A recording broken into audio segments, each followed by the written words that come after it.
Assalamualaikum students, welcome to the 6th lecture of software design and architecture. As you remember, we have already started the first important module of our course, that was the architecture and architecture design. Architecture क्या होता है, उसके basics क्या हैं, architecture के various जो हमने बात की थी कि कंपोनेंट्स वगैरह, वो सब हमने लास्ट लेक्चर में देखे थे. बेसिक इंट्रोडक्शन उसका देखा था.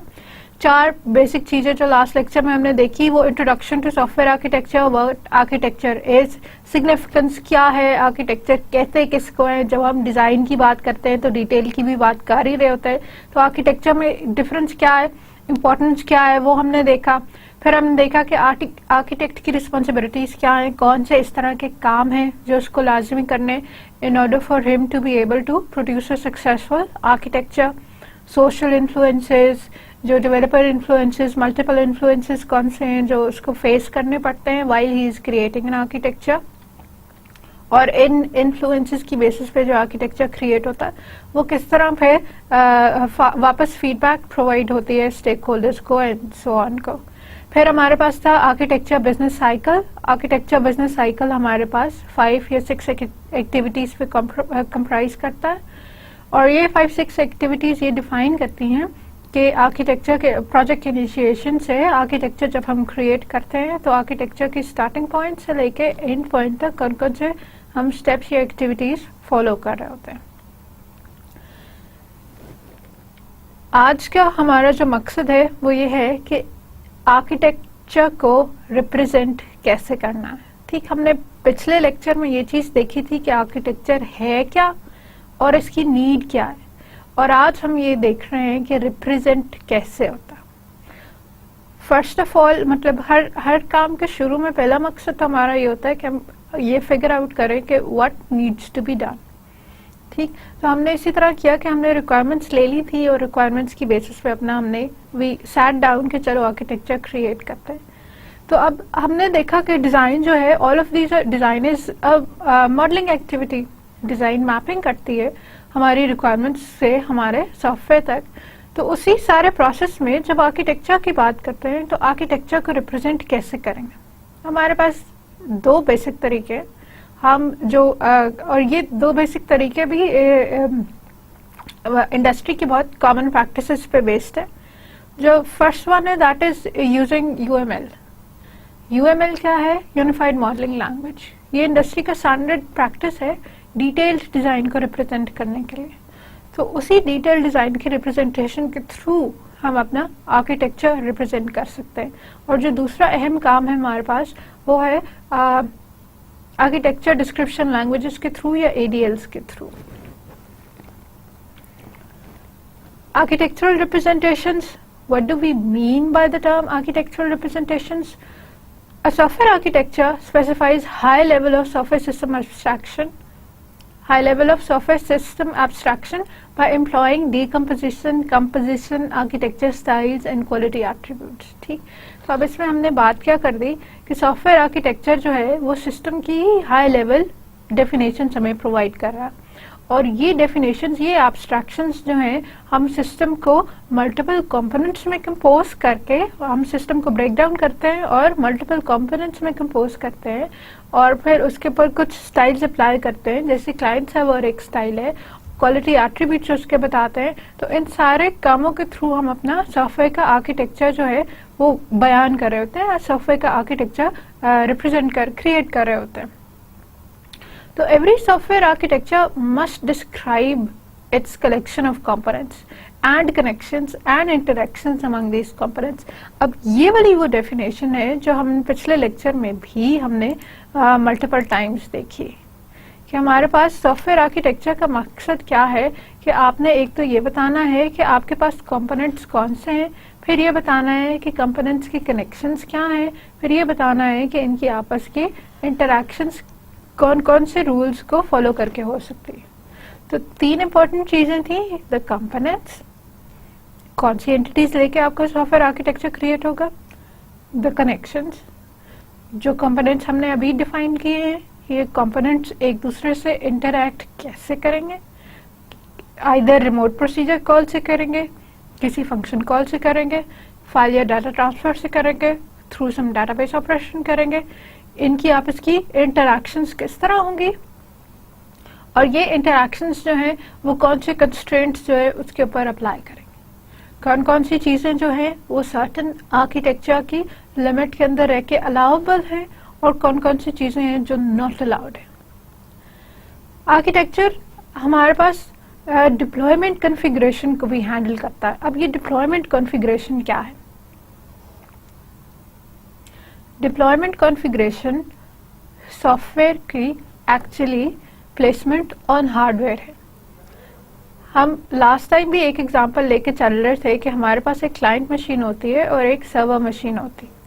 सर्वर मशीन का काम क्या है या सर्वर का काम क्या है कि ये रिक्वेस्ट फुलफिल करता है, और क्लाइंट का काम क्या है कि ये रिक्वेस्ट करता है। ठीक, client puts the request and server fulfils it. तो अब क्या हो रहा है कि क्लाइंट के रिक्वेस्ट पुट करने का भी कोई तरीका है, इसके वजह से इसके लिए भी इसको सर्टन हम एक सॉफ्टवेयर लिखते हैं, कुछ इंस्ट्रक्शंस लिखते हैं कि जब क्लाइंट सर्वर को रिक्वेस्ट भेजेगा तो किस फॉर्मेट में भेजेगा, वेब पेज के थ्रू जाएगी तो किस फॉर्मेट में जाएगी, वापस फिर अगेन सर्वर जब उसकी बेसिस पे, फॉर एग्जांपल गूगल के ही रिजल्ट सर्च करने हैं, अगर मैंने सॉफ्टवेयर डिजाइन आर्किटेक्चर के लिए अपना कोर्स कोड देखना है या लेक्चर्स देखने हैं, तो ये सॉफ्टवेयर डिजाइन आर्किटेक्चर की टर्म सर्वर तक कैसे जाएगी, सर्वर उसके रिजल्ट्स कैसे फाइंड करेगा और ये रिजल्ट्स किस फॉर्मेट में रिटर्न करेगा। कर दिए एक बार रिटर्न तो ये हमारे पास वापस क्लाइंट में किस तरह खुलेंगे। ये सारी बातें डिसाइड करने के लिए कैसे जाएगा, कैसे आएगा, किस फॉर्मेट में रिप्रेजेंट होगा, किस फॉर्मेट में स्टोर होगा, वी नीड सम सॉफ्टवेयर। हमें कोई पार्ट ऑफ सॉफ्टवेयर क्रिएट करना पड़ता है, क्लाइंट मशीन के लिए करना पड़ता है, सर्वर मशीन के लिए करना पड़ता है। तो वो जो आप सॉफ्टवेयर क्रिएट करते हैं वो सॉफ्टवेयर कौन कौन सी मशीन के ऊपर जाके प्लेस होता है, कौन सी मशीन पे चलता है। ठीक, तो क्लाइंट मशीन पे क्लाइंट कोड चलेगा, सर्वर मशीन पे सर्वर कोड चलेगा। तो ये जो इंफॉर्मेशन हम देते हैं ये हम अपनी डिप्लॉयमेंट कॉन्फ़िगरेशन में देते हैं। डिप्लॉय कैसे करना है, how do you deploy a particular software and while you are deploying it what configurations do you need for it. आपको सिस्टम की रैम कितनी चाहिए, हार्डवेयर कितनी चाहिए, आपको सॉफ्टवेयर के कौन कौन से वर्जन्स चाहिए, DLLs चाहिए तो क्या चाहिए, लाइब्रेरीज चाहिए तो क्या चाहिए, in order for you to successfully implement that software architecture। ठीक, सॉफ्टवेयर आर्किटेक्चर लार्जर स्केल पे कंपोनेंट्स बता रहा है, उनके इंटरैक्शंस बता रहा है, और फिर ये भी बता रहा है कि इन कंपोनेंट्स को हार्डवेयर पे कैसे मैप करना है और सॉफ्टवेयर इसके साथ किस तरह कोऑर्डिनेट करना है ताकि ये कंप्लीट अपना जो इसका इंटेंडेड मकसद है, जो इसका जो हम हासिल करना चाह रहे हैं उस सॉफ्टवेयर आर्किटेक्चर से फवायद, वो हमें हासिल हो सकें। Software architecture design must confirm to the projects functional and non functional requirements. बार बार ये बात आती है कि सबसे जो अहम चीज है वो है कि जो यूजर की रिक्वायरमेंट्स थी वो पूरी होनी चाहिए। यूजर ने जो कहा था कि जो उसकी फंक्शनल रिक्वायरमेंट्स हैं, जो उसकी नॉन फंक्शनल रिक्वायरमेंट्स हैं, वो इस पर्टिकुलर आर्किटेक्चर से पूरी होनी चाहिए। अब इसकी ये आर्किटेक्चर के थोड़े से बेसिक्स से फिर बात आती है कि आर्किटेक्चर की रिप्रेजेंटेशन कैसे होती है। जो सबसे कॉमन रिप्रेजेंटेशन है आर्किटेक्चर है that is through box diagrams.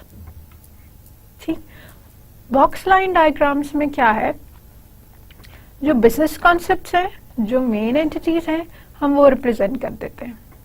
ठीक, एनालिसिस फेज के ऊपर आप एक कंसेप्चुअल मॉडल क्रिएट करते हैं और उसी कंसेप्चुअल मॉडल को रिप्रेजेंट बॉक्स लाइन डायग्राम्स के थ्रू करते हैं। ये बॉक्स लाइन डायग्राम्स आपको हेल्प करती हैं एक आर्किटेक्चर की डिटेल्स डिसाइड करने में। हमने सिंपल बना लिया। अब कंसिडर एन एग्जांपल, एक आपकी पॉइंट ऑफ सेल सिस्टम्स जिस तरह बनते हैं या आपके एक सेल सिस्टम्स जिस तरह बनते हैं, उसमें हमने देख लिया कि हमारे पास प्रोडक्ट्स की कैटलॉग्स हैं, शॉपिंग कार्ट्स हैं, चेकआउट का मैकेनिज्म है, फाइनेंशियल्स जो हमारी अकाउंट्स वगैरह चेक है उनका मैकेनिज्म है, इन्वेंट्री को हैंडल करने का कोई मैकेनिज्म है, इनवॉइस या शिपिंग का कोई मैकेनिज्म है। अब मैकेनिज्म की टर्म क्यों इस्तेमाल कर रही हूँ, क्योंकि ये जरूरी नहीं है कि ये एक सिंपल क्लास, सिंपल फंक्शन हो, ये एक कंप्लीट फंक्शनैलिटी हो सकते हैं that may comprise of multiple other features और फंक्शंस। कहना क्या चाह रही हूँ कि ये लार्जर टर्म है खाली एक फंक्शन से, ये एक काम नहीं है, ये एक कामों की कलेक्शन हो सकते हैं। ठीक, तो ये एक पूरी फंक्शनैलिटी या एक बिजनेस गोल हो सकता है। कैटलॉग की मेंटेनेंस है, कैटलॉग की क्रिएशन है, कैटलॉग की रिलेशन है, कैटलॉग में कोई आप कैटेगरीज वगैरह सेट कर रहे हैं तो वो क्रिएट, उनकी सब मेंटेनेंस है। शॉपिंग कार्ट है, शॉपिंग कार्ट की इम्प्लीमेंटेशन है, ये कैसे एम्प्टी फुल होता है, उसकी मल्टीपल फीचर्स होंगे। चेकआउट का प्रोसेस है, इन्वेंट्री का प्रोसेस है, इन्वेंट्री के अंदर आइटम्स ऐड डिलीट, बहुत सारे काम हो सकते हैं। तो ये हमारे बिजनेस गोल्स को मैप कर रही हैं, एग्जैक्टली फंक्शंस को मैप नहीं कर रही। मल्टीपल फंक्शंस की कलेक्शन हो सकती है। फंक्शनैलिटी या एक बिजनेस गोल को अचीव कर रही होंगी, लेकिन इसके अंदर लैंग्वेज के फंक्शंस मल्टीपल हो सकते हैं। 2 फंक्शंस, 4 फंक्शंस, मल्टीपल फंक्शंस लेके हम यही चीज बना रहे होंगे। अब इन डायग्राम्स में पहली चीज तो ऑब्वियस, हमने बॉक्सेस बना दिए, लाइंस बना दी, कनेक्शंस बना दिए। अब कैटलॉग का जो हमारे पास कंपोनेंट है वो इंटरैक्ट करता है शॉपिंग कार्ट के कंपोनेंट के साथ, और ये इंटरैक्शन हमने रिप्रेजेंट कर दिया है एक सिंगल लाइन के साथ। So the catalogue somehow interacts with the shopping cart and the shopping cart somehow interacts with the catalog। इस स्टेज पे इंटरैक्शन की डिटेल्स स्पेसिफाई करना हमारे लिए कंपल्सरी नहीं है। हमने इस स्टेज पे ये चीज स्पेसिफाई कर दी है that there exists an interaction, लेकिन इंटरैक्शन की डिटेल्स जो है we have deferred them to the later details design। The components, the diagram में आपने components और interactions बता दिए हैं, और ये एक certain picture तो आपका प्रोवाइड कर रहे हैं, लेकिन these need to be supplemented by description of these components and connectors। तो आप बॉक्स डायग्राम के साथ हम एक टेक्सचुअल रिप्रेजेंटेशन दे देते हैं, जिसमें हम ये मेंशन कर देते हैं कि इन डायग्राम्स में इन बॉक्सेस या कंपोनेंट्स के मीनिंग्स क्या हैं और इन इंटरैक्शंस के मीनिंग्स क्या हैं। रिमेंबर, इंटरैक्शन की डिटेल्स अभी भी नहीं दे रहे एग्जैक्टली, आप ये नहीं बता रहे कि कोड में कैसे लिखेंगे, लेकिन आप ये जरूर बता रहे हैं कि इंटरैक्शन की टाइप क्या है। कैटलॉग शॉपिंग कार्ट को एक्सेस करेगा या शॉपिंग कार्ट कैटलॉग को एक्सेस करेगा, शॉपिंग कार्ट चेकआउट को एक्सेस करेगा या चेकआउट कार्ट को, या ये एक दोनों दूसरे के साथ किसी तरह से एसोसिएटेड होंगे। ये जनरलाइजेशन या स्पेशलाइजेशन वाले रिलेशनशिप में है या एक ऑपोजिशन या किसी और रिलेशनशिप में है। ठीक, तो हम क्योंकि हमारा मकसद ये है कि हम कंपोनेंट्स बताएं और हम कनेक्टर्स बताएं और हम कंस्ट्रेंट्स बताएं, तो हम ये कर रहे हैं कि हम बेसिक कंपोनेंट्स इसके थ्रू रिप्रेजेंट कर रहे हैं, कनेक्टर्स इसके थ्रू रिप्रेजेंट कर रहे हैं, और फिर फर्दर डिटेल्स उसकी हम टेक्सचुअल फॉर्मेट में या सप्लीमेंट्री डॉक्यूमेंट फॉर्मेट में उसके साथ प्रोवाइड कर रहे हैं। यूनिफाइड मॉडलिंग लैंग्वेज यूएमएल का जिक्र हमने आपने इंशाल्लाह पहले भी सुना होगा सॉफ्टवेयर इंजीनियरिंग के साथ, फिर भी आपको थोड़ा सा इंट्रोडक्शन दे देती हूँ कि यूनिफाइड मॉडलिंग लैंग्वेज क्या है, यूनिफाइड क्यों है और मॉडलिंग लैंग्वेज क्या है। यूएमएल ऑब्जेक्ट मैनेजमेंट ग्रुप की तख्लीक करदा एक लैंग्वेज है जो कि प्रोग्रामिंग लैंग्वेजेस की तरह नहीं है, रादर एक मॉडलिंग लैंग्वेज है। और मॉडलिंग लैंग्वेज से इसकी मुराद क्या है? वेल, यूएमएल आपको ग्राफिकल चीजें क्रिएट करने की एबिलिटी देती है। ठीक, फ्लो चार्ट्स आपने देखे होंगे, फ्लो चार्ट्स में भी यही है कि हम मल्टीपल कंस्ट्रक्ट से, फिगर से ये बताते हैं कि हमारा मीनिंग क्या है। ठीक, अगर आपने किसी एक बिल्डिंग का नक्शा देखा हो तो बिल्डिंग के नक्शे के ऊपर कुछ चीजें जो है वो एक स्पेसिफिक मीनिंग दे रही होती। जैसे अगर एक दरवाजा होता है तो वो दरवाजे के लिए कुछ इस तरह की नोटेशन आपके पास होती है, फिर उस पे उसकी आपने विड्थ हाइट और बाकी चीजें दी हुई होती। फिर एक कंप्लीट बॉक्स होता है जो एक एंटिटी को रिप्रेजेंट कर रहा था, और उसके साथ फिर आप मेंशन कर देते हैं कि अच्छा ये किचन का एरिया है, या ये सपोज ड्राइंग रूम का एरिया, या ये डाइनिंग का एरिया। तो आप यू कैन इजिली टेल कि एक नोटेशन उसके अंदर क्या मीनिंग रखती है। ठीक, मेन गेट की नोटेशन है तो उसकी क्या है, अगर यहाँ पे एक विंडो है तो उसकी नोटेशन क्या है। तो एवरी लिटिल बिट उस मैप के अंदर कुछ ना कुछ बता रहा होता है। अगर आप जियोग्राफिकल मैप्स देख लें तो जियोग्राफिकल मैप्स के अंदर भी आपको दिए हुए होते हैं कि उसके अंदर एक तो स्केल दिया होता है कि इतने से इतने 0 से 1 मिलीमीटर है तो ये 1 किलोमीटर को रिप्रेजेंट कर रहा है। और फिर उसके अंदर आपको कुछ दिया हुआ होगा कि अगर पहाड़ी इलाका है, पहाड़ है तो वो कोई इस तरह रिप्रेजेंट हो रहे होंगे और प्लेन्स है तो इस तरह रिप्रेजेंट हो रहे होंगे।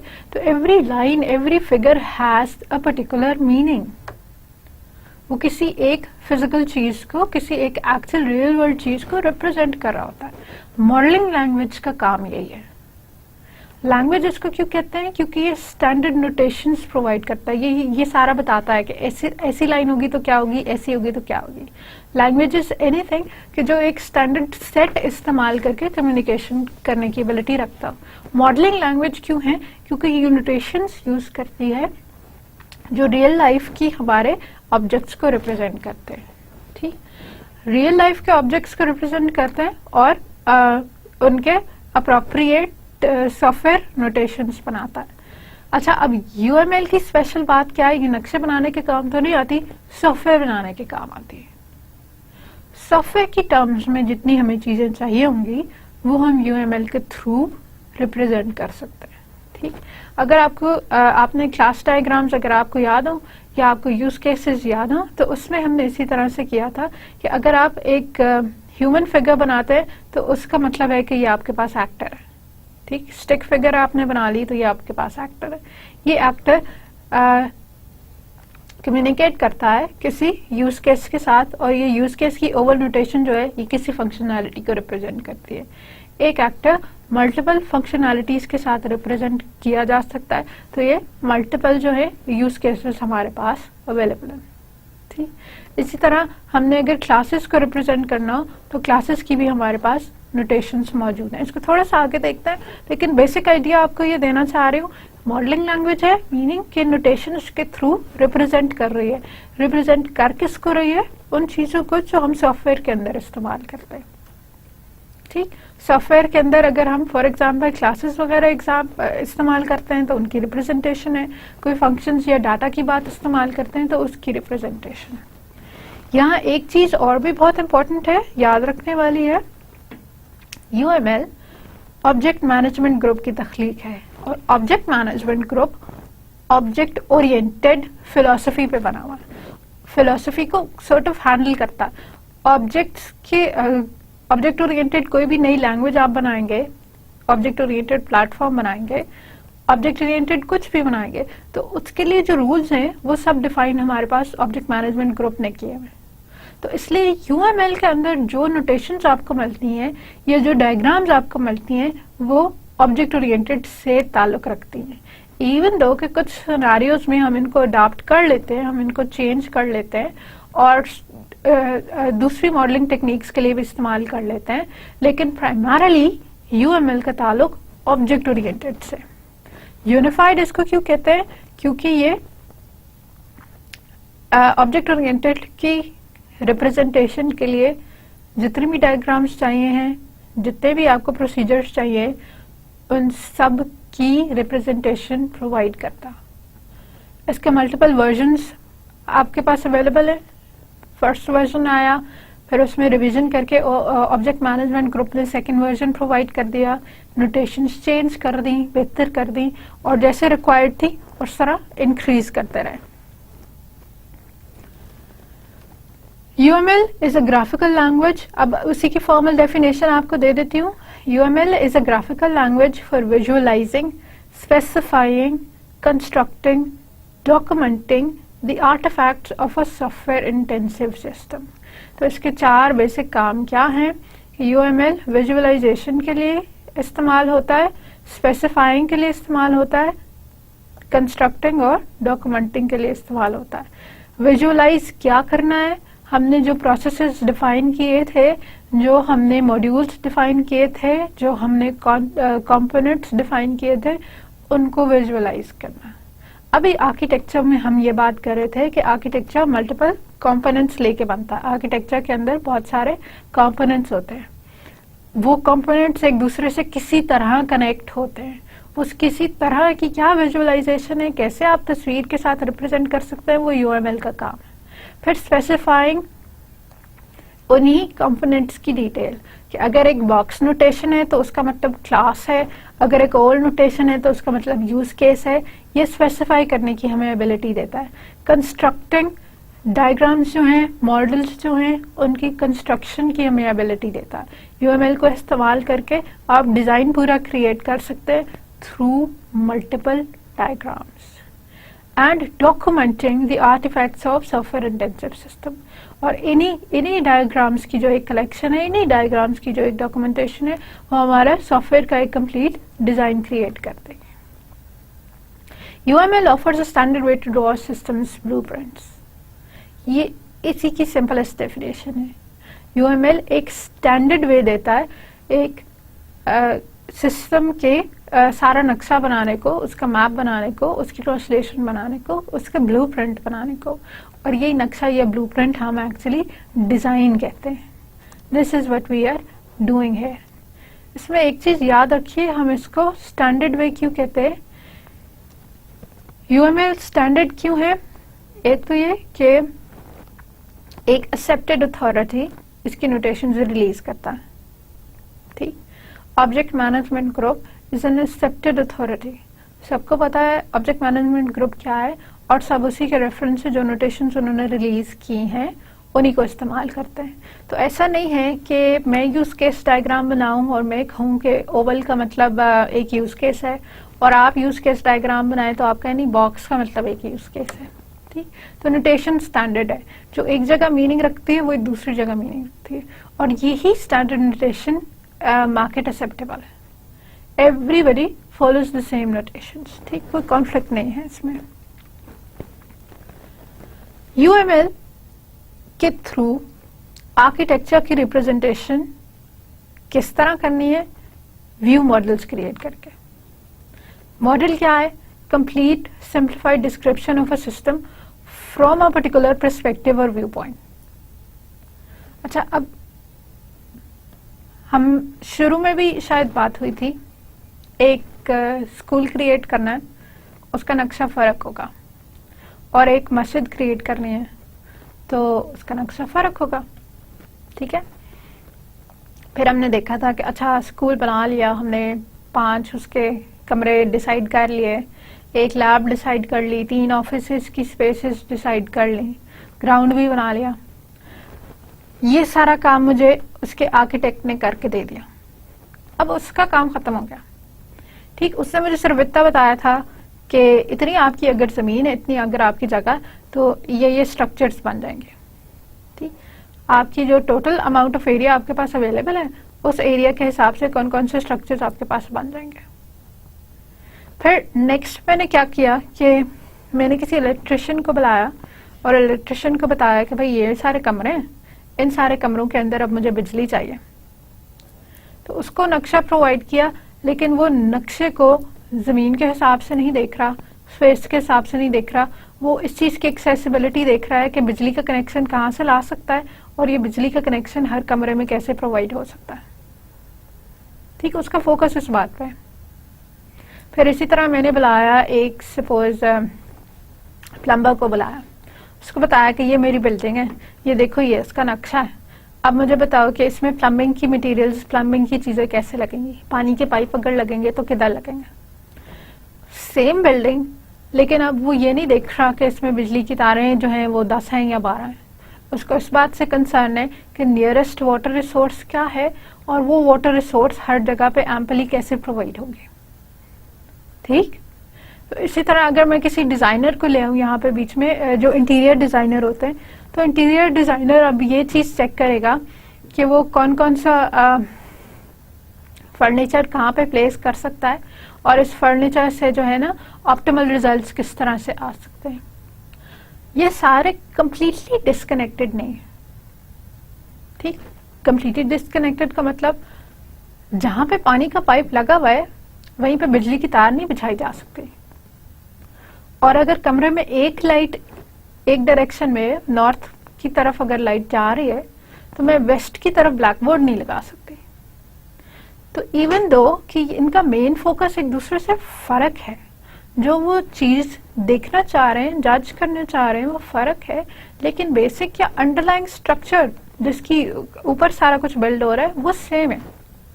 पॉइंट ऑफ कंसर्न डिफरेंट है, जो डिटेल्स होने चाहिए वो डिफरेंट है, लेकिन अंडरलाइंग इश्यू जिसके ऊपर चल रहे हैं वो सिमिलर है।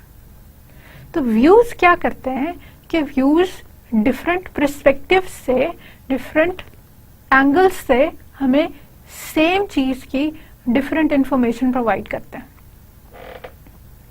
क्लियर? आई होप कि आपको बात क्लियर हो गई कि व्यू पॉइंट क्या करता है। एक प्लम्बर का व्यू पॉइंट अलग होगा और इलेक्ट्रिकल इंजीनियर का अलग होगा और एक इंटीरियर डिजाइनर का अलग होगा, लेकिन होगा सेम ही बिल्डिंग पे। तो एक व्यू पॉइंट एक ही चीज के डिफरेंट डिटेल्स आपको बताता है, डिफरेंट पर्सपेक्टिव्स की बेस पे या डिफरेंट पॉइंट ऑफ व्यूज की बेस पे। So that's what a view is. There is no single view that can represent all aspects of complex software to stakeholders. Software के case में भी exactly यही बात होती है। Software के केस में भी इसी तरह है। हमें सॉफ्टवेयर की जो डिफरेंट डिटेल्स चाहिए वो एक ही डायग्राम के साथ नहीं रिप्रेजेंट की जा सकती। आर्किटेक्चर में मेन कंपोनेंट्स आपने बता दिए हैं, चाहे वो आपने बॉक्स एंड लाइन डायग्राम से ही बता दो, मेन कंपोनेंट्स आपने बता दिए हैं, लेकिन उन कंपोनेंट्स की डिटेल खाली एक डायग्राम में फिट नहीं होगी। ठीक, तो हमें मल्टीपल व्यूज चाहिए। That's where UML comes in. तो वो जो मल्टीपल व्यूज चाहिए उसके लिए हम यूएमएल इस्तेमाल कर सकते हैं। व्यूज मॉडल या view models provide partial representation. ये उसी आर्किटेक्चर की, उसी बिल्डिंग की पार्शियल रिप्रेजेंटेशंस प्रोवाइड कर रहे हैं। ठीक, ये किसी एक यूजर के हिसाब से सफिशिएंट डिटेल्स प्रोवाइड करते हैं, किसी एक यूजर के हिसाब से ज्यादा डिटेल्स कर देते हैं या कम डिटेल्स कर देते हैं, ये जितनी रिक्वायर्ड है उतनी कर देते हैं। ठीक, प्लम्बर है तो हम उसको जो है वो जमीन का नक्शा नहीं देना शुरू कर देते कि पहले खुदाई थी तो फिर किस तरह की थी और फिर बराबर हो गई। हम उसको बताते हैं कि ये इतने कमरे और इसके हिसाब से बनाना है। इसी तरह इंटीरियर डिजाइनर है तो उसको जो है वो इतना पाइप्स की नीचे वाली प्लम्बिंग से कंसर्न नहीं होगा, उसको बिल्डिंग में कितनी रोशनी है और रोशनी की बेसिस पे कैसे फर्नीचर उसने सेट करना है उससे ज्यादा कंसर्न होगा। तो मॉडल्स भी ये करते हैं कि पार्शियल रिप्रेजेंटेशन देते हैं। एक मॉडल या एक व्यू कंप्लीट रिप्रेजेंटेशन नहीं देता, पार्शियल इंफॉर्मेशन देता है। और ये पार्शियल इंफॉर्मेशन किस बेसिस पे होती है? एक स्टेक होल्डर को जो चीज इंपॉर्टेंट है उसकी बेसिस पे, specific to a stake holder. System के यूजर्स को क्या चाहिए उनको वो चीज रिप्रेजेंट करते हैं एक व्यू के साथ। एनालिस्ट या डिजाइनर को क्या चीज चाहिए, जो उसको इन्फॉर्मेशन चाहिए वो एक और व्यू में हमने डाल दी। डेवलपर या प्रोग्रामर को जो चाहिए थी उसका एक व्यू क्रिएट कर दिया। सिस्टम इंटीग्रेटर को, सिस्टम इंजीनियर को, इन सबको जो जो इन्फॉर्मेशन चाहिए उसके कॉरेस्पॉन्डिंग हमने कोई उनकी व्यूज या उनकी रिप्रेजेंटेशंस क्रिएट कर ली।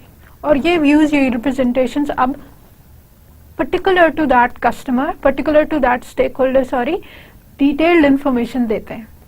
ठीक, यूजर को जितनी इंफॉर्मेशन चाहिए वो यूजर के व्यू में अवेलेबल होगी, लेकिन यूजर का व्यू डिजाइनर या डेवलपर के साथ बिल्कुल काम भी ना आए।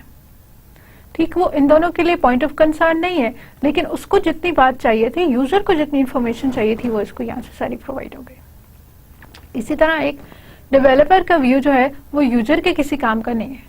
जो डिटेल्स डेवलपर को चाहिए वो यूजर से ताल्लुक नहीं रखते। तो डेवलपर की कंप्लीट इंफॉर्मेशन तो उसको उसके व्यू में मिल गई, लेकिन वो यूजर से कंसर्न नहीं है। Remember this, 4+1 view is not an architecture in itself, it is a method to represent the architecture. Architecture की ही फर्दर डिटेल्स बताने के काम आता है। The designers can organize the description of their architecture decisions in different views. तो हमारे जो सॉफ्टवेयर डिजाइनर्स हैं, जो आर्किटेक्चर को क्रिएट कर रहे हैं, जो हमारे आर्किटेक्ट्स हैं, वो उन्हीं आर्किटेक्चर डिसीजंस की, आर्किटेक्चर के कंपोनेंट्स की, आर्किटेक्चर के इंटरैक्शंस की डिटेल्स डाल सकते हैं मल्टीपल व्यूज के अंदर। 4+1 व्यू मॉडल जो है हमारे पास फिलिप क्रुचन ने दिया था 1995 में। इसमें 4 बेसिक व्यूज हैं जो वो डिस्क्राइब करता है। Logical view, process view, physical view, development view. ठीक, the four important views here are logical, process, physical and development view. और fifth जो इसके पास है, हमारे पास है, वो scenario view. Multiple view models that address different aspects and concerns of the system. तो इस 4+1 की significance क्या है, अहम बात क्या है कि बहुत सारे views create करता है, multiple views create करता है, और हर व्यू किसी एक एस्पेक्ट को एड्रेस कर रहे हैं, हर व्यू किसी एक एस्पेक्ट के हिसाब से डिटेल्स बता रहा है. और दूसरा, अब इसका फायदा क्या है कि it standardizes the software design documents and make the design easy to understand by stakeholders. कि इसको फॉलो करके जो हम चीजें क्रिएट करते हैं, जो डिस्क्रिप्शंस क्रिएट करते हैं, वो एक स्टैंडर्ड पे होती है, तो that standard is easier to read. यहाँ पे हमारे पास जो वही चार जो व्यूज हम जिनका पहले जिक्र कर रहे थे, लॉजिकल व्यू है, प्रोसेस व्यू है, डेवलपमेंट व्यू है, फिजिकल व्यू है, और एक सिनेरियो व्यू है. Scenario is the fifth view और the user interface view. Scenario view की डिटेल्स क्या है? सिनेरियो व्यू फंक्शनैलिटी को डिस्क्राइब करता है. ठीक, सिनेरियो व्यू आउटसाइड यूजर के पर्सपेक्टिव से बनता है. तो इसमें जो इसके लिए सबसे इंपॉर्टेंट होता है वो सिस्टम की फंक्शनैलिटी होता है. सिस्टम कौन कौन से फंक्शंस परफॉर्म करेगा. सिनेरियो व्यू हमारी फंक्शनल रिक्वायरमेंट से ताल्लुक रखता है. How the user employs the system and how the system provides services to the users. हमारे यूजर सिस्टम को कैसे इस्तेमाल करेगा और सिस्टम कौन कौन सी सर्विसेज यूजर को प्रोवाइड करेगा. ठीक, तो ये ऐसे ही है कि सिस्टम हमारे पास एक एंटिटी है और उस एंटिटी को बाहर से जो हम व्यू कर सकते हैं, बाहर से जो हम उसकी चीजें, उसकी फंक्शनैलिटीज ऑब्जर्व कर सकते हैं, उन सब का रिप्रेजेंट हम अपने सिनेरियो व्यू के साथ करते हैं. सिनेरियो व्यू डिजाइनर्स को it helps designers to discover architecture elements during the design process and to validate the architecture design afterwards. इसकी बेसिस पे हम जो आर्किटेक्चरल एलिमेंट्स हमने डिफाइन किए थे वो डिजाइनर उनको फिगर आउट कर सकता है, डिस्कवर कर सकता है, और फिर बाद में जब हम वैलिडेट करते हैं, क्योंकि आर्किटेक्चर को इम्प्लीमेंट करने के बाद हमने उसकी कन्फर्मेंस भी देखनी होती है, तो उसकी वैलिडेशन के लिए वो सिनेरियो व्यू वाले एलिमेंट्स को इस्तेमाल कर सकता है. इसमें जो सबसे कॉमन जो है वो यूएमएल की यूज केस डायग्राम्स है, और यूज केस डायग्राम्स के आप सप्लीमेंट कर सकते हैं टेक्स्ट और अदर रिप्रेजेंटेशंस के साथ या ओरल रिप्रेजेंटेशंस के साथ. ये एक कॉमन एग्जांपल है एक यूज केस की. एक हमारे पास पैसेंजर सर्विस सिस्टम है जिसमें मल्टीपल हमारे पास यूजर्स हैं. एक चेक इन रिप्रेजेंटेटिव है, कस्टम्स रिप्रेजेंटेटिव है, बैगेज ट्रांसपोर्टेशन रिप्रेजेंटेटिव है, पैसेंजर है. और अब इसमें नोट क्या करें कि जो हमारा सिस्टम है वो एक बॉक्स के तौर पे ट्रीट होता है, और हम इसके अंदर इनलिस्ट क्या कर देते हैं, वो सारी फंक्शनैलिटीज या फीचर्स जो ये हमारा सिस्टम प्रोवाइड कर रहा है. हर एक्टर इन्हीं फंक्शनैलिटीज या फीचर्स से किसी न किसी तरह से एसोसिएटेड है, कुछ वो इंफॉर्मेशन इनकी इस्तेमाल कर रहा है किसी न किसी तरह. पैसेंजर जो है वो चेक इन कर सकता है.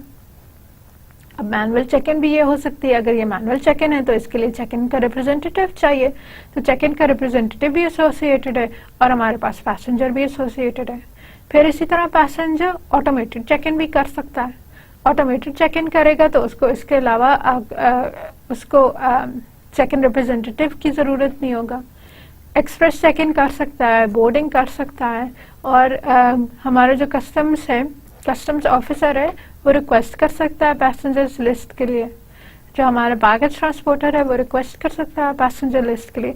तो इसमें हम ये कर रहे हैं कि जो डिफरेंट फीचर्स हैं, क्या हम अपने सिस्टम से कौन कौन सी सर्विसेज ले सकते हैं और ये सर्विसेज किस तरह ले सकते हैं. लाइक पैसेंजर्स क्या क्या काम कर सकता है, चेक इन रिप्रेजेंटेटिव क्या क्या काम कर सकता है, बैगेज ट्रांसपोर्टेशन रिप्रेजेंटेटिव वो क्या क्या काम कर सकता है. तो हमने फंक्शनैलिटीज भी लिस्ट डाउन कर ली और हमने उनको उनके रिस्पेक्टिव एक्टर्स के साथ भी एसोसिएट कर लिया. जो हमारे पास सेकंड है वो लॉजिकल या कंसेप्चुअल व्यू. ठीक, लॉजिकल व्यू डोमेन की एंटिटीज पे बेस करता है जो हमें कंपल्सरी चाहिए in order for our to implement our functional requirements. ठीक, तो लॉजिकल व्यू सिस्टम को डिकम्पोज करता है कंसेप्चुअल एंटिटीज के बीच में, जैसे कि ऑब्जेक्ट्स हैं और कनेक्शंस उनके बीच में, जैसे कि एसोसिएशन है। रिमेंबर हम यूएमएल की बात कर रहे हैं और यूएमएल ऑब्जेक्ट ओरिएंटेड का कॉन्सेप्ट है, तो इस वजह से अब डायरेक्टली लॉजिकल व्यू में हमारे पास एंटिटीज आपकी ऑब्जेक्ट्स या क्लासेस के अंदर या पैकेजेस के अंदर ट्रांसलेट हो गई और कनेक्शंस जो है उनके बीच की एसोसिएशंस के अंदर ट्रांसलेट हो गई। लॉजिकल व्यू के अंदर हमारे पास स्टैटिक डायग्राम्स भी आ सकते हैं और डायनामिक डायग्राम्स भी आ सकते हैं। स्टैटिक डायग्राम्स में हमारे पास क्लास या ऑब्जेक्ट डायग्राम्स आ जाती हैं और डायनामिक के अंदर सीक्वेंस डायग्राम्स या कम्युनिकेशन या एक्टिविटी डायग्राम्स आ सकते हैं। क्लास डायग्राम्स या ऑब्जेक्ट डायग्राम्स का क्या मकसद है? जो classes, all those classes that would be involved in order to achieve those functionalities, हमने उनकी मैप करनी। ठीक, हम पहले बात करते रहे कि जैसे फॉर एग्जांपल हमने एक कोई टाइम की क्लास बना ली है, ठीक है, और एक आपने डेट की क्लास बना ली है और इन दोनों को इस्तेमाल करके हमने एक अलार्म सिस्टम बना लिया। टाइम की क्लास ये बता देती है कि टाइम क्या है, डेट की क्लास ये बता देती है कि आज की तारीख क्या है, और इसकी बेसिस पे मैंने अगर कोई अलार्म सेट किया था कि फॉर एग्जांपल किसी की बर्थडे का अलार्म था, मैंने ये डिसाइड कर लिया था कि 5 जनवरी को जो है मेरे एक फ्रेंड की बर्थडे है, तो वो उस 5 जनवरी को मुझे नोटिफिकेशन दे दे कि आज आपकी इस फ्रेंड की बर्थडे है और आप you should wish her birthday. ठीक, तो वो क्या करेगा कि वो डेट की क्लास में से कोई इन्फॉर्मेशन लेगा, सिस्टम मेरा टाइम की क्लास में से कोई इन्फॉर्मेशन लेगा और इन दोनों को प्रोसेस करके और फिर जो है एक नोटिफिकेशन मुझे जारी कर देगा। ठीक, तो ये जो इंटरैक्शन है क्लासेस की, ऑब्जेक्ट्स की, इनकी कॉम्पोजिशंस हैं, इनके आपस के रिलेशनशिप्स हैं। अच्छा, अब मैंने जैसे आपको ऑलरेडी बता दिया कि टाइम और डेट आपस में कुछ इंटरैक्ट करेंगे, कुछ तीसरी क्लास को इन्फॉर्मेशन देंगे। ये जो इंटरैक्शंस हैं ये हम इसी तरह डायनामिक डायग्राम से बता रहे हैं, और कौन कौन सी क्लासेस हैं जो स्टैटिक स्ट्रक्चर्स हैं वो हम अपने स्टैटिक डायग्राम्स या क्लास ऑब्जेक्ट डायग्राम्स के थ्रू बता रहे हैं। ये एक क्लास डायग्राम की एग्जाम्पल है। हमारे पास एक अब यहाँ पे जो चीज मैं आपको I'd like all of you to note is के ये रिलेशनशिप्स की टाइप्स क्या है। बेसिक एक स्ट्रक्चर जो है ये क्लास का स्ट्रक्चर है। पैसेंजर प्लेन की एक क्लास है जिसमें पहली चीज यहाँ एक क्लास का नाम है, नेम ऑफ द क्लास। जो दूसरी चीज है हमारे पास वो इसका डाटा है। क्लास के जो एट्रीब्यूट्स हैं वो हमारे पास मौजूद हैं, जैसे एयरलाइन का नाम है जो एक स्ट्रिंग फॉर्मेट में, नंबर ऑफ पैसेंजर्स है इंटीजर फॉर्मेट में, फ्लाइट नंबर है इंटीजर फॉर्मेट में, so on and so fourth. फिर इसी तरह हमारे पास कौन कौन सी फंक्शनैलिटीज ये क्लास परफॉर्म कर सकती है। पैसेंजर प्लेन, उसके ऊपर कोई बोर्ड कर सकता है, बोर्डिंग प्लेन हो सकता है, और turn right, turn left, accelerate, decelerate, क्योंकि एक प्लेन है तो उसके परस्पेक्टिव से जितनी फंक्शनैलिटीज एक क्लास परफॉर्म कर सकती है वो सब हमने लिस्ट डाउन कर दी। फिर सेकंड हमारे पास है फाइटर जेट, और ये दोनों की दोनों classes basically all both of these classes ये एयरप्लेन्स हैं। पैसेंजर प्लेन भी एक एयरप्लेन है और फाइटर जेट भी एक एयरप्लेन है। इस वजह से ये इस रिलेशनशिप में आए हैं। This is the generalisation relationship और द इनहेरिटेंस रिलेशनशिप। और ये बात हमने कैसे फिगर आउट की, कैसे पता चल गया? ये ट्रायंगल से पता चला है। तो ये यूएमएल की इम्पोर्टेंट बात है कि यहाँ पे हर नोटेशन का एक मीनिंग है। तो जहाँ पे भी आपको ट्रायंगल नजर आएगा तो उसका मतलब है कि इनहेरिटेंस रिलेशनशिप है, ये जनरलाइजेशन रिलेशनशिप है। जनरलाइजेशन रिलेशनशिप है तो अच्छा, अब पेरेंट क्लास कौन सी है? जिसकी तरफ पॉइंटेड एरो है। और चाइल्ड क्लासेस कौन सी है? कि जो इसकी ब्लाइंड साइड के साथ है, जो इसकी दूसरे जो सॉलिड लाइन है उसके साथ है। इसी तरह कॉम्पोजिशन रिलेशनशिप है, ये एग्रीगेशन रिलेशनशिप है। एयरप्लेन जो है वो पोजीशन की क्लास को होल्ड करता है, वो ये बता देगा कि इसकी पर्टिकुलर पोजीशन क्या है। इसको हम इंशाल्लाह फर्दर डिटेल में भी देखेंगे जब हम यूएमएल के सेक्शन पे आएंगे, डिटेल डिजाइन पे आएंगे तो हम वहां पे भी इसको देखेंगे और फिर इसके और भी फर्दर कॉन्सेप्ट्स आपको एक्सप्लेन करेंगे। और फिर जो थर्ड व्यू हमारे पास है दैट इज द डेवलपमेंट और मॉड्यूल व्यू। डेवलपमेंट व्यू क्या करता है, स्टैटिक ऑर्गेनाइजेशन सिस्टम के मॉड्यूल्स की बताता है। ठीक, अब इसको एक्सप्लेन में ऐसे हम पहले इसकी डायग्राम पे चले जाते हैं। यूएमएल की कौन सी डायग्राम इसमें यूज होती है, पैकेज डायग्राम्स। अब क्या है कि मैंने कहा कि मॉड्यूल्स के अंदर जो है फर्दर फंक्शंस होते हैं और उन फंक्शंस को इम्प्लीमेंट करने के लिए क्लासेस हो सकते हैं। तो ये लार्जर स्ट्रक्चर क्या बनेगा, जैसे पेमेंट की एक क्लास हो गई, शिपिंग की एक क्लास हो गई, फॉर एग्जांपल आइटम्स की हो गई या कार्ट की हो गई, या हमारे पास आइटम्स की इन्वेंट्री हो गई, कैटलॉग की अपडेट हो गई। तो ये हो सकता है कि सारी क्लासेस हों या मॉड्यूल्स हों। ठीक, तो अभी आइटम्स की इन्वेंट्री, कैटलॉग की अपडेट, इन दो क्लासेस को होल्ड करके मैंने एक कंप्लीट पैकेज क्रिएट किया। ठीक, स्मॉलर क्लासेस या यूनिट एलिमेंट्स, उन यूनिट एलिमेंट्स की कंपोजिशन से लार्जर स्ट्रक्चर या पैकेज। ठीक है, तो स्मॉलर एलिमेंट्स हम छोटे से बात शुरू करते हैं, एक क्लास, दूसरी क्लास, ये क्लास को कोऑर्डिनेट करेंगी। इन क्लासेस को हमने इकट्ठा रखा है और इकट्ठा रख के एक पैकेज बना दिए। तो इन दो छोटी बातों को मिला के हमने एक बड़ी बात बना ली, एक कैटलॉग बना लिया। ये अब पैकेज जो है ये इसके साथ इंटरैक्ट करता है। ठीक, अब इसके इंटरैक्ट करता है, इस पैकेज के अंदर दो और पैकेज पड़े हुए, कार्ट अपडेट भी एक पैकेज है, आइटम भी एक पैकेज है। ये मुझे कैसे पता चल रहा है, क्योंकि इसकी नोटेशन है। कौन सी नोटेशन है, एक सिंपल बॉक्स के ऊपर जो है आपको एक छोटा सा रेक्टेंगुलर एक नाम नजर आ रहा है, एक आइकन नजर आ रहा है जो ये रिप्रेजेंट करता है कि ये खुद एक कलेक्शन है या सिंगल एलिमेंट नहीं। आइटम की कोई कलेक्शन है या आइटम का पैकेज है और कार्ट अपडेट का कोई पैकेज एग्जिस्ट कर रहा है। तो अब इस डायग्राम में अगर आप नोटिस करें, डायनामिक कोई बात नहीं है। आइटम इन्वेंटरी कब आइटम को एक्सेस करेगी, कब नहीं करेगी, किन सिचुएशंस में, मतलब कौन से डाटा मेंबर्स के डाटा शेयर होगा इधर से उधर, उधर से इधर, उस तरह की कोई इंफॉर्मेशन हमने नहीं दी हुई। हमने सिंपल ये कहा है item is associated with item inventory, the cart module is associated with the customer module. So that's the static behavior, that's the structural decomposition. So that's what the development view does, कि हमारे पास static organization बता देती है system के modules की, कौन कौन से मॉड्यूल्स हैं, आपस में कैसे रिलेटेड हैं।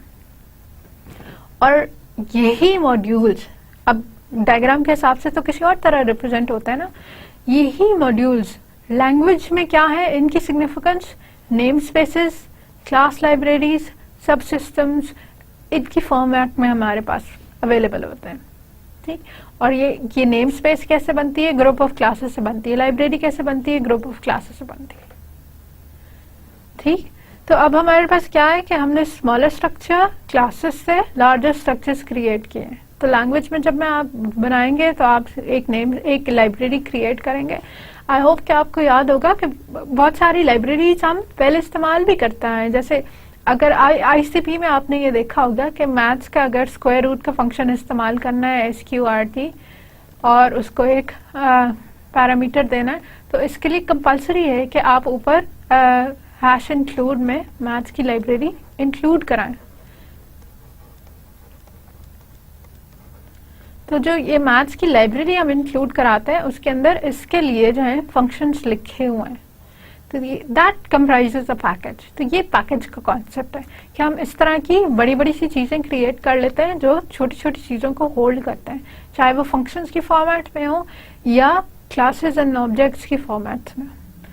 जब ऑब्जेक्ट ओरिएंटेड की बात करेंगे तो वो पर्टिकुलरली ऑब्जेक्ट्स या क्लासेस होंगे, या आप किसी और मेथोडोलॉजी की बात करेंगे तो फिर फंक्शंस हो सकते हैं, डाटा एलिमेंट्स हो सकते हैं। फिर हमारे पास है process view. The fourth view was the process view. Process view क्या करता है, डायनामिक एस्पेक्ट्स देखता है। अभी तक हम खाली स्ट्रक्चर्स की बात करें, अभी तक हम खाली ये बात करें कि कौन कौन से बॉक्सेस, कौन कौन से कंपोनेंट्स हैं और वो कैसे कैसे एक दूसरे के साथ एसोसिएटेड हैं। हमने कोई टाइमिंग इन्फॉर्मेशन नहीं दी, कोई हमने ये नहीं बताया कि ये पहले एक्सेस करेगी क्लास या दूसरी वाली करेगी। तो जब इस तरह की इन्फॉर्मेशन हमने प्रोवाइड करनी हो तो फिर हम प्रोसेस व्यू के अंदर डिटेल्स ऐड करते हैं। प्रोसेस व्यू क्या करता है, it maps functions, activities and interactions onto run time implementation. कि कौन कौन से फंक्शंस और फीचर्स किसी फंक्शंस जो हैं किसी एक फीचर को कंप्लीट करने के लिए हमें चाहिए। अगर मैंने कार्ट के अंदर आइटम ऐड करना है तो मैं सबसे पहले क्या काम करूंगी, नेक्स्ट स्टेप कौन सा काम करूंगी, थर्ड कौन सा करूंगी, और फिर फोर्थ, फिर फाइनलाइज कैसे होगा, ये सब इंफॉर्मेशन जो है हम प्रोसेस व्यू के अंदर दे सकते हैं। इसी वजह से सिंस ये टाइमिंग इंफॉर्मेशन दे रही है, सिंस ये सीक्वेंस दे रहा है, तो ये कॉन्करेंसी को भी कंट्रोल कर सकता है और सिंक्रोनाइजेशन इश्यूज भी कर सकता है। अब कॉन्करेंसी क्या है? कॉन्करेंटली, पैरेलली, एक ही टाइम में कोई दो चीजों का या मल्टीपल चीजों का चलना। और सिंक्रोनाइजेशन क्या है? चीजों की आपस की तरतीब का ख्याल रखना है। ठीक, तो मैंने कहा कि प्रोसेस व्यू का मकसद ही ये है कि आप ये बता दें कि कौन सा काम पहले चलेगा, कौन सा बाद में चलेगा, कैसे चलेगा। तो वो जो डायनेमिक इंफॉर्मेशन है या बिहेवियर की इंफॉर्मेशन है वो हमने प्रोसेस व्यू के अंदर देनी। तो उसी हिसाब से ये करते हैं कि अब हम कॉन्करेंसी बता रहे हैं कि कौन कौन से काम, कौन कौन से प्रोसेस इकट्ठे चल रहे हैं और कौन कौन से काम या प्रोसेसेस जो हैं वो किसी एक तरतीब से इसका डाटा इसको मिलेगा तो होगा और उसका डाटा इसको मिलेगा तो होगा, तो उनकी कैसे सिंक्रोनाइजेशन हो रहे हैं, उसके इश्यूज को हैंडल कर रहे हैं। यूएमएल में एक्टिविटी डायग्राम्स, इंटरैक्शन डायग्राम्स इस व्यू को सपोर्ट करते हैं। अब ये एक कॉमन एक्टिविटी डायग्राम है, इसमें हमारे पास क्या है, ऑर्डर प्रोसेसिंग हो रही है। और ऑर्डर प्रोसेसिंग में जो फर्स्ट चीज मेरे पास है वो क्या है कि हम क्रेडिट चेक करते हैं। क्रेडिट चेक करते हैं, फिर हम डिसाइड करते हैं कि ये अगर क्रेडिट डिक्लाइन हो गया है तो हम उसको बता दें कि आपका क्रेडिट डिक्लाइन हो गया है, नोटिफिकेशन जारी करते हैं। नोटिफिकेशन जारी कर देंगे तो फिर हम उसके बाद सीधे आ जाएंगे सेव रिकॉर्ड कर देंगे। हम कह देंगे कि उसने क्रेडिट मांगा था लेकिन डिक्लाइन हो गया ड्यू टू जो रीजन हमने पीछे कोड की हुई है कि उसका क्रेडिट कम था, जितना मांगा था उससे कम था, इस वजह से उसको डिक्लाइन कर दिया। और दूसरा ये है कि ये एक ऑप्शन थी, अब ये हमारी चॉइस बता रहा है, और ये दूसरी ऑप्शन थी। अब ये ऑप्शंस की बात किधर से रिप्रेजेंट हो रही है? ये डायमंड सिंबल से। डायमंड सिंबल हमारा डिसीजन सिंबल होता है जो आपको दो चीजों में आइदर और रिलेशनशिप देता। तो या तो हमने डिक्लाइन कर दिया, डिक्लाइन नहीं किया तो फिर दूसरी ऑप्शन क्या है कि एक्सेप्ट हो गया। फिर हम क्या कर सकते हैं कि दो काम हमने इकट्ठे करने हैं, कि हमने शिपिंग ऑर्डर भी क्रिएट करना है और बिलिंग इनवॉइस भी करना है। अब ये इकट्ठे करने अगेन किधर से इंफॉर्मेशन आ रही है? एक पर्टिकुलर सिंबल से। ठीक, फिर हमारे पास है फिजिकल व्यू। फिजिकल व्यू करता है क्या करता है हमारे पास कि इंस्टॉलेशन की जो इंफॉर्मेशन है, कॉन्फ़िगरेशन की जो इंफॉर्मेशन है वो प्रोवाइड करता है। पहले भी हमने ये बात की थी कि सॉफ्टवेयर के मल्टीपल हम जब कंपोनेंट्स बनाएंगे तो उन कंपोनेंट्स को किसी हार्डवेयर के ऊपर मैप करना पड़ेगा कि ये जहाँ के कहाँ प्लेस होगा और किधर चलेगा तो ये सही चलेगा। फिजिकल व्यू का ये काम है कि वो क्या करता है कि it concerns itself with how to deliver the deployable system, कि जो सिस्टम हमने फाइनली बनाना है वो कौन कौन से कंपोनेंट्स पे मैप करना है, mapping of the software onto the hardware. ठीक, और ये सबसे ज्यादा इसकी सिग्निफिकेंस डिस्ट्रीब्यूटेड सिस्टम्स में है या पैरेलल सिस्टम्स में। जैसे ये एक आपके पास कॉमन एग्जांपल है कि हमारे पास एक सर्वर मशीन, एक क्लाइंट मशीन, हमारे पास जो डाटाबेस या डाटाबेस सर्वर है, उस डाटाबेस सर्वर के ऊपर कौन कौन से टेबल्स एग्जिस्ट कर रहे हैं वो हमने इसके साथ इस डायग्राम के अंदर लिखते हैं। और फिर इसी तरह एक वेब सर्वर है, और वेब सर्वर जो है उसके अंदर कौन जो मॉड्यूल्स जो कंपोनेंट्स एग्जिस्ट कर रहे थे वो हमने मेंशन कर दी। और ये वेब सर्वर आगे किसी और क्लाइंट के साथ कम्युनिकेट कर रहा होगा और उस क्लाइंट की कोई रिक्वेस्ट इसको रिसीव हो रही होगी। एक एडेड या एक्सटेंडेड व्यू है यूजर इंटरफेस व्यू। ये 4+1 का डायरेक्टली पार्ट नहीं है, ये उसी से एक एक्सटेंशन है। और यूजर इंटरफेस व्यू के अंदर क्या है कि हम कंप्यूटर एक ह्यूमन यूजर के साथ जिस तरह इंटरैक्ट करता है उन सारी इंटरैक्शंस के लिए जो स्क्रीन हमें चाहिए, जो इंटरफेस हमें चाहिए, उसकी डायग्राम्स क्रिएट कर सकते हैं। ठीक, तो this view is created as a series of screen snapshots और dynamic interactive prototype demos। ठीक, तो आप एक छोटा सा प्रोटोटाइप भी बना के यूजर को बता सकते हैं कि क्या कैसे चलेगा आपको कहाँ पे एक बटन नजर आएगा, कहाँ पे आपको क्रॉस का सिंबल नजर आएगा बंद करने के लिए, कहाँ मैक्सिमाइज का बटन या मिनिमाइज का बटन होगा, so on and so fourth. और आप उसको जो है स्क्रीन्स में भी ये बता सकते हैं। Any modifications on this view will have a direct impact on scenarios view. अच्छा, why do you think that is? इसमें कुछ चेंज करने से सिनेरियो व्यू को क्यों फर्क पड़ेगा? क्योंकि सिनेरियो व्यू जो है हमारे बाहर के यूजर के इंटरैक्शंस डिफाइन कर रहा था। आज का जो हमारा फाइनल इम्पोर्टेंट चीज है वो that is architecture description language या ADL। अभी तक हमने क्या देखा है कि आर्किटेक्चर को रिप्रेजेंट करना है और अगर UML से करना है तो कैसे कर सकते हैं। UML कोई एक डायग्राम नहीं आपको देगी पूरे आर्किटेक्चर को रिप्रेजेंट करने के लिए, पूरे आर्किटेक्चर की डिटेल देने के लिए। UML क्या करेगा, सेट ऑफ डायग्राम्स देगा। हर सेट ऑफ डायग्राम एक पर्टिकुलर व्यू के साथ एसोसिएटेड है और उस व्यू के लिए जितनी बातें चाहिए वो सेट ऑफ डायग्राम से आपको मिल जाएंगी। तो दूसरा हम किस तरह से बता सकते हैं, आर्किटेक्चर डिस्क्रिप्शन लैंग्वेज से या ADL से। ADL क्या है, it is a modelling notation to support architecture based development. It is used to define a model system architecture prior to detailed design and implementation. तो detailed design से पहले आपने अपने आर्किटेक्चर को डिस्क्राइब करने के लिए जो इस्तेमाल करनी है that is an ADL. हमारे पास जैसे वो मॉडलिंग लैंग्वेज थी, ये भी इसी तरह एक मॉडलिंग नोटेशन है। जिस तरह UML एक मॉडलिंग लैंग्वेज है तो ये भी ADL भी हमारे पास मॉडलिंग नोटेशंस है। बहुत सारी ADLs, डिफरेंट टाइप की ADLs हमारे पास अवेलेबल है जो इंडस्ट्री में यूज होती हैं। जैसे UML है, हमने उसकी एक बात कर ली। UML को हम थोड़ा सा अपनी रिक्वायरमेंट्स की बेसिस पे स्पेसिफाई कर लेते हैं, इनहांस कर लेते हैं, तो वो हमारी ADL के तौर पे एक्ट कर लेती है। SADL है, ASOP है, ACME है। ACME सबसे ज़्यादा कॉमनली इस्तेमाल होती है। रैपिड है, राइट है, डार्विन है और ये मल्टीपल जो डेवलपिंग ऑर्गेनाइजेशंस हैं उन लोगों ने ये बनाई है। जैसे कार्नेगी मेलन यूनिवर्सिटी है, उन्होंने ये सब बनाई है, उन्होंने ही ACME बनाई है, उन्होंने ही राइट बनाई है। स्टैनफोर्ड यूनिवर्सिटी है, उन्होंने रैपिड डेवलप की है। अब एक जैसे UML का मैंने आपको बताया कि उसके अंदर ग्राफिकल नोटेशंस होते हैं और उन ग्राफिकल नोटेशंस से डायग्राम बनते हैं, तो ADL के अंदर क्या होती हैं या आर्किटेक्चर डिस्क्रिप्शन लैंग्वेज के अंदर क्या होती हैं। ADL के अंदर आर्किटेक्चर स्टाइल को रिप्रेजेंट करने के लिए हमारे पास कंपोनेंट्स होते हैं, कनेक्टर्स होते हैं, इनकी वोकैबुलरी होती है, क्या क्या बातें हो सकते हैं। अगर आपको याद हो तो आर्किटेक्चर में हमने डिस्क्राइब किया था, आर्किटेक्चर के टाइम पे ये हमने देखा था कि कंपोनेंट कहते किसको हैं। क्लाइंट को कह सकते हैं, सर्वर को कह सकते हैं, डेटाबेस सर्वर को कह सकते हैं, लेयर को कह सकते हैं, पाइप को कह सकते हैं, फिल्टर को कह सकते हैं। तो वो कंपोनेंट कहते किसको है, उसके लिए हमारे पास एक वोकैबुलरी है। कनेक्टर कौन कौन सी टाइप्स के हो सकते हैं, उसकी वोकैबुलरी डिफाइन की हुई है। फिर टोपोलॉजी डिफाइन की हुई है। टोपोलॉजी स्ट्रक्चर को ही कहते हैं कि एक दूसरे की रेफरेंस स्ट्रक्चर इनका क्या है।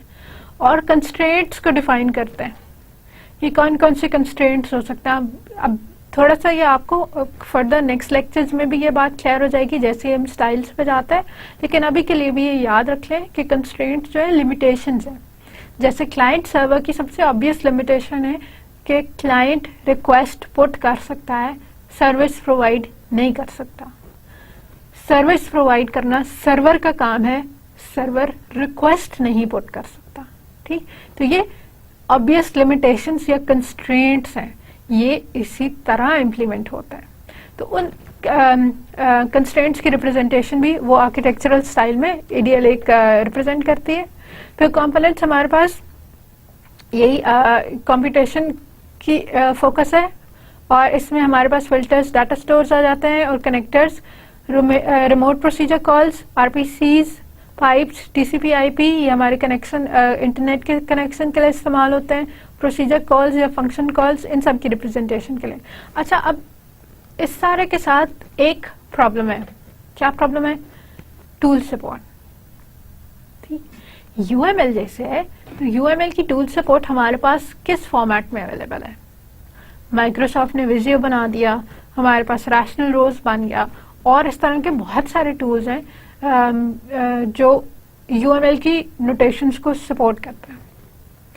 ADLs के साथ उस अमाउंट की टूल सपोर्ट नहीं मौजूद, कम है, इवन दो कि एग्जिस्ट करती है, कम है।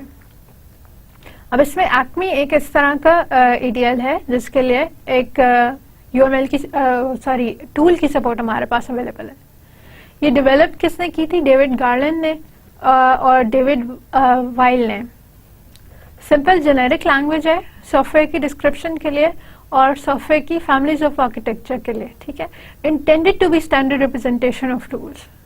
इसका मकसद ये है इसके स्टैंडर्ड रिप्रेजेंटेशन के एवरी टाइम आप ADL के लिए कोई टूल क्रिएट करें तो what you can do is कि आप एक्मी वाली नोटेशंस को, एक्मी वाले प्रिंसिपल्स को फॉलो करके कर सकते हैं। इसके लिए जो टूल बना हुआ है जो इजीली मतलब आपको अवेलेबल है और आप देख सकते हैं, वो एक्मी स्टूडियो के नाम से बना हुआ है। व्यूअर और एडिटर है, मतलब इसमें आप क्रिएट भी कर सकते हैं, देख भी सकते हैं, चेंज भी कर सकते हैं। और इसके अंदर टेक्स्ट सपोर्ट भी अवेलेबल है और ग्राफिकल सपोर्ट भी अवेलेबल है। ये उसी की एक स्क्रीनशॉट है जो उन्हीं की वेबसाइट से मैंने कलेक्ट की है। अब इसमें ये देख लें कि ये आपके पास अपना जो सॉफ्टवेयर सिस्टम है ये उसकी रिप्रेजेंटेशन है, जो ये बाहर के सिस्टम के साथ कम्युनिकेट कर रहा है उसकी रिप्रेजेंटेशन है, कम्युनिकेशन के जो डिफरेंट मोड्स हैं उनकी रिप्रेजेंटेशन है। यहाँ पे मेरे पास इन सब की भी दी हुई है। कंपोनेंट्स कौन कौन से हैं? रेनबो वाला सिस्टम है, टारगेट सिस्टम है, मॉड्यूल मैनेजमेंट सिस्टम है, गॉजेस हैं। कनेक्टर्स कौन कौन से हैं? गॉज, बास, ट्रांसलेशन, प्रोब, पास। ये अब कलर कोड्स के साथ आपके पास अवेलेबल है। तो ये गॉज बासेस आपके पास अवेलेबल हैं। ट्रांसलेटर जो है वो आपके पास अवेलेबल है। तो सारे कनेक्टर्स की भी इंफॉर्मेशन आ गई, ग्राफिकल रिप्रेजेंटेशन आ गई, कंपोनेंट्स की भी आ गई, ठीक। और फिर यही कनेक्शन और कंपोनेंट्स जिन पोर्ट्स के अंदर अप्लाई होते हैं उनकी भी आ गई। यहाँ पे अब मेरे पास यहाँ पे अवेलेबल है कि इनके साथ कोई डिस्क्रिप्शन आपने ऐड करनी है कि रेनबो का सिस्टम है, ये रेनबो का कंपोनेंट है, तो इसकी फर्दर डिटेल्स क्या है, इसकी प्रॉपर्टीज क्या है, इसके रूल्स क्या है, इसका स्ट्रक्चर क्या है, रिप्रेजेंटेशंस कैसे हो सकती हैं, कौन सी टास्क ये करता है, कौन से प्रॉब्लम्स इसके साथ है, तो वो सारी प्रॉपर्टीज हम यहाँ डिफाइन कर सकते हैं, ठीक। फिर इसी तरह ये आपको यहाँ पे एक ट्री स्ट्रक्चर में भी आपको बता देता है, आउटलाइन दे देता है कि कौन कौन से एलिमेंट्स, कंपोनेंट्स के साथ आप यहाँ पे काम कर रहे हैं। तो ये ग्राफिकल प्लस टेक्स्ट नोटेशन, ये एक्मी स्टूडियो की नोटेशन है जो हमारी ADL को रिप्रेजेंट कर रही है। अब यहाँ पे आपको थोड़ा सा बता दूं, ये टाइम के साथ ही बहुत सारे कॉन्सेप्ट्स क्लियर होंगे। थोड़ा सा आपको ये बता दूं कि जो हमारे आर्किटेक्चर है उसी के कंपोनेंट्स, उसी की बातें आपको ADL में नजर आएंगी। तो ADL में कंपोनेंट मॉडल है, पोर्ट्स हैं, कनेक्टर्स हैं, रोल्स हैं। कंपोनेंट हमारे एलिमेंट्स को रिप्रेजेंट करने के लिए हैं। पोर्ट्स बताएंगे कि एक कंपोनेंट दूसरे कंपोनेंट से कैसे किस पॉइंट पे बात कर रहा है। कनेक्टर्स जो हैं वो पाथवेज को डिफाइन करेंगे और हमारे रोल्स जो हैं बिहेवियर्स को डिफाइन करेंगे। तो सिस्टम का एक कंपोनेंट दूसरे कंपोनेंट के साथ कैसे करेगा, हमारे पास इन सब के लिए पर्टिकुलर नोटेशंस अवेलेबल हैं। फिर इन्हीं सब की डिटेल्स अवेलेबल है। अगर आपने एक क्लाइंट क्रिएट कर लिया है तो क्लाइंट कौन से पोर्ट, रिमोट प्रोसीजर कॉल्स के थ्रू कुछ कम्युनिकेट कर सकता है इस पोर्ट के थ्रू। सर्वर क्रिएट कर लिया है तो रिमोट प्रोसीजर कॉल की रिक्वेस्ट रिसीव कर सकता है इस पोर्ट के थ्रू। रिमोट प्रोसीजर कॉल्स क्या है कि ये क्लाइंट साइड के ऊपर भी एक्ट कर सकते हैं, सर्वर साइड पे भी एक्ट कर सकते हैं। जो कंपोनेंट्स, जो बातें पहले कहकर आए हैं उन्हीं की डिटेल दे रहे हैं, ठीक है। तो ADL में हमने यही कहा था कि ये ग्राफिकल भी रिप्रेजेंट कर रहा है, टेक्सचुअल भी रिप्रेजेंट कर रहा है। तो ये उसी की डिटेल्स हमें दे रहा है जो हमने अभी बात की कि हमारे पास कौन कौन से सारे कंपोनेंट्स या एलिमेंट्स हैं और इन्हीं कंपोनेंट्स या एलिमेंट्स की फर्दर डिटेल्स हमें यहाँ पे ये डिफाइन करने की एबिलिटी दे रहा है। उसी की फर्दर डिटेल है कि अब अगर हमने कहा कि एट्रीब्यूट्स या प्रॉपर्टीज भी हो सकते हैं, डाटा के कब हो सकता है, वो हमारे पास किस फॉर्मेट में दी जा सकती हैं। इंटीजर मतलब अगर मैक्सिमम ट्रांजैक्शंस एक सर्वर एक टाइम में कर सकता है तो वो कितनी है, 5 है, 5 ट्रांजैक्शंस एक सेकंड में मैक्सिमम हो सकते हैं। मैक्सिमम क्लाइंट्स कितने सपोर्ट कर सकता है हमारा सर्वर, 100 क्लाइंट सपोर्ट कर सकता है। सिंक्रोनस रिक्वेस्ट रिसीव या करने की एबिलिटी रखता है या नहीं रखता है। वो हमने उसको बता दिया कि यस रखता है, ठीक। तो ये सारी एबिलिटी जो है, ये सारी जो प्रॉपर्टीज हैं, ये सारी ATL के साथ या इस पर्टिकुलर टूल के साथ सपोर्टेड है। जो हमारे पास एक्मे स्टूडियो है वो आपको ये सारे काम करने देगा। कौन से सारे काम? कंपोनेंट्स डिफाइन करने देगा, कनेक्टर्स डिफाइन करने देगा, उनके रोल्स और उनकी प्रॉपर्टीज सेट करने देगा। That's as much as we had for today. इसमें let's have a quick summary कि आज हमने किया क्या। लास्ट टाइम हमने ये देखा था कि आर्किटेक्चर क्या होता है और इसकी सिग्निफिकेंस क्या है। हमने देखा कि हमें कंपोनेंट्स चाहिए, कंपोनेंट्स कनेक्टर्स चाहिए और कनेक्टर्स के ऊपर कंपोनेंट्स और कनेक्टर्स के बीच में जो कंस्ट्रेंट्स हैं वो चाहिए। फिर आज हमने उसी की एक्सटेंशन देखी। हमने कहा कि हमें ये तो पता चल गया कि आर्किटेक्चर क्या है, नाउ लेट्स फिगर आउट कि हाउ टू रिप्रेजेंट इट। उसमें दो पार्ट्स थे कि आर्किटेक्चर की एक बेसिक रिप्रेजेंटेशन एनालिसिस लेवल पे। बेसिक रिप्रेजेंटेशन तो हम बॉक्स लाइन डायग्राम के थ्रू भी कर सकते हैं। हम सिंपली ये भी बता सकते हैं कि कौन कौन से कंपोनेंट्स हैं बॉक्सेस के थ्रू और उनके जो जो कनेक्शंस हैं वो लाइंस के थ्रू कर सकते हैं। ये एनालिसिस लेवल पे हो सकता है, ठीक। फिर हमने देखा कि इसी की फर्दर डिटेल्स, इसकी फर्दर प्रॉपर क्लासिफिकेशंस हम UML के थ्रू कर सकते हैं या ADLs के थ्रू कर सकते हैं, ठीक। UML व्यूज की बेसिस पे करता है। UML डायरेक्टली आर्किटेक्चर को रिप्रेजेंट नहीं कर सकता, लिहाजा वो आर्किटेक्चर को ब्रेक डाउन कर देता है, उसके व्यूज डिफाइन कर देता है और व्यूज किसी एक पर्सपेक्टिव से जो है सारी इंफॉर्मेशन आपको प्रोवाइड कर सकता है। इन व्यूज में फिर हमारे पास 4+1 व्यू था जो आपके behavioural view, development view, deployment view, scenario view और लॉजिकल व्यू हैं और उन 4+1 व्यूज के डिफरेंट एस्पेक्ट्स के हिसाब से डिफरेंट UML डायग्राम्स हैं जो रिप्रेजेंटेशन के काम आते हैं। फिर हमारे पास जो लास्ट चीज थी वो आर्किटेक्चर डिस्क्रिप्शन लैंग्वेजेस थी। आर्किटेक्चर डिस्क्रिप्शन लैंग्वेजेस सोफिस्टिकेटेड है, जो क्रिएट ही इसलिए की गई हैं जिनका मकसद ये है कि आर्किटेक्चरल एलिमेंट्स को डिफाइन कर सकें। तो ADLs क्या करते हैं?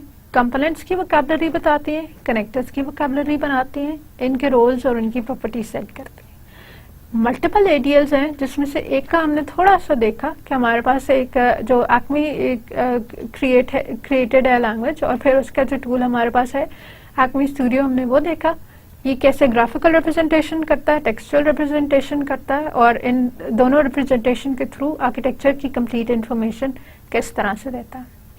तो नेक्स्ट टाइम इंशाल्लाह हम आर्किटेक्चर के स्टाइल्स पे मूव ऑन कर जाएंगे और जो बेसिक्स ऑफ आर्किटेक्चर्स हैं वो हमारे आज तक के लेक्चर के अंदर कंप्लीट हो गए। So that's all for today. Thank you.